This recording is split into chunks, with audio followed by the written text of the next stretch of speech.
Lewat tengah malam, Paris seperti tubuh tanpa denyut, hening.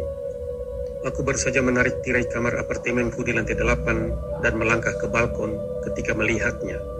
Nafasku berhenti.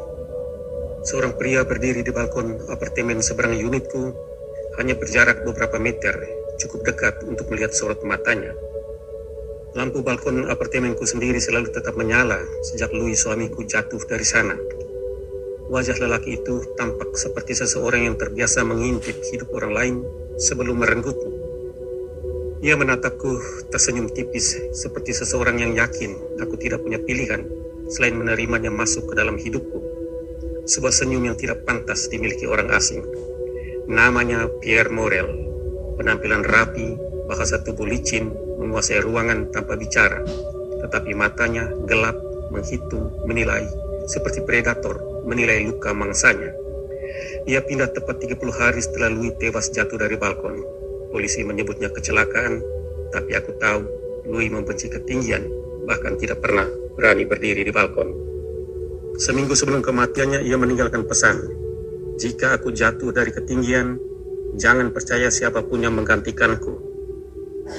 Saat itu, aku mengira Louis berlebihan, sampai Pierre datang dengan cara yang terlalu tepat, terlalu cepat, dan terlalu mengenalku. Pierre mulai menyusup ke dalam hidupku, bukan sebagai penolong, tapi seperti penjaga penjara yang sedang memeriksa tahanan barunya. Ia mengambil alih belanja, urusan bank, bahkan memeriksa pesan-pesan di ponselku untuk memastikan aku aman, katanya.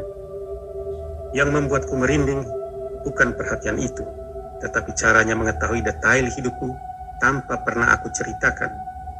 Sampai aku membuka folder terenkripsi di HP Louis. Folder yang hanya bisa dibuka dengan tanggal ulang tahun pernikahan kami. Foto-foto itu seperti pisau yang menusuk jantungku. Louis dan Pierre, minum bersama, pesta, piknik, diskusi, tersenyum tegang. Lalu, foto terakhir, Louis dan Pierre di balkon rumah kami. Mereka bukan asing, mereka bersaing, dan aku berada tepat di tengahnya. Di salah satu foto itu, Louis terlihat ketakutan. Pierre memegang lengannya, cengkeramannya keras. Louis seperti hendak berkata sesuatu, tapi matanya menunjukkan teror. Pada saat itu aku tahu, Pierre bukan tamu, ia ancaman, dan aku tidak akan menjadi korban berikutnya. Malam itu aku menatapnya di balkon apartemennya. Ia menatapku seperti raja menatap wilayah kekuasaannya. Louis terlalu lemah, katanya pelan. Ketika dua orang memuja seorang yang sama, selalu ada yang harus menyerah. Nada suaranya datar, terlalu datar untuk seseorang yang berbicara tentang orang yang meninggal. Dua orang, suaraku tercekik. Saya yang mendekat ke pagar dan Louis. Apa maksudmu? Tanyaku. Jarak kami hanya dipisahkan udara dingin. Dia takut kehilanganmu. Pierre menunduk sedikit. Dan takut kau memilihku.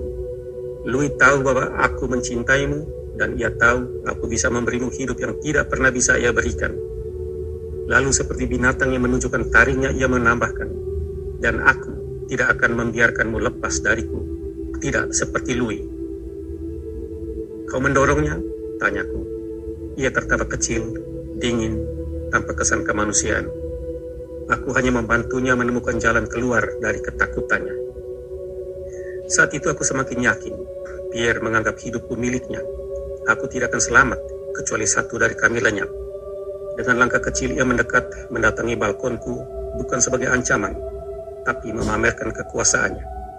Ia ingin menunjukkan bahwa ia mengendalikan segalanya, termasuk aku. Kesalahan fatalnya adalah mengira aku perempuan yang sama seperti sebelum Louis meninggal. Aku sudah merencanakan semuanya sejak membaca pesan Louis. Setiap kunjungan Pierre, setiap pujian, setiap tatapan, ia bermain dalam panggung yang aku siapkan. Sejak Pierre mulai masuk ke hidupku, aku telah mempersiapkan sesuatu. Teknisi datang memperbaiki AC, padahal ia mencopot hampir semua mur pagar balkonku dan hanya menyisakan 2 sebagai penopang, membuatnya siap runtuh jika ada yang bersandar padanya. Pierre tidak pernah menduga. Ketika ia mendekat ke pagar balkon malam itu, aku berkata, "Kau benar satu hal, Pierre." Ia menatapku, tersenyum yakin. "Apa itu?" "Engkau tidak selama Louis," kataku. Dengan santai, ia membelakangi pagar. meletakkan kedua siku lengannya di atas pagar balkon dan bersandar menghadapku sambil tersenyum. Secepat itu pula pagar bergerak, bunyi logam patah, dan ia meluncur dengan sebuah teriakan tidak jelas. Hanya setengah detik, tubuhnya lurus menghantam aspal. Ia jatuh bukan seperti Louis. Louis jatuh karena ketakutan. Pierre jatuh karena percaya dirinya terlalu cerdas untuk dijatuhkan siapapun. Polisi datang kurang dari 15 menit. Angin kencang, musim dingin, pagar tua. Ini kecelakaan, kata petugas sambil menulis laporan. Dengan nada yang sama ketika Louis mati. Paris selalu punya penjelasan untuk pria yang meninggal tidak wajar. Aku hanya mengangguk dan memainkan peranku sebagai janda yang lelah. Setelah mereka pergi, aku berdiri lama di balkon. Lampu balkonku matikan. Gelap, dingin, dan hening. Semuanya terasa seperti sekutu. Paris terlihat damai. Terlalu damai. Kota yang terus saja menyimpan jutaan rahasia. Hidupku tidak lagi dikendalikan siapapun. Malam ini, untuk pertama kalinya sejak Louis meninggal, aku merasa hidup kembali.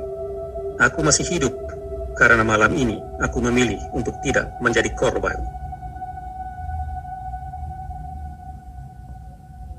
Keberanian bukan soal melawan orang lain, tapi memilih untuk bertahan hidup. Dan aku belajar satu hal malam ini. Tidak semua kejatuhan adalah kecelakaan. Sebagian adalah keadilan.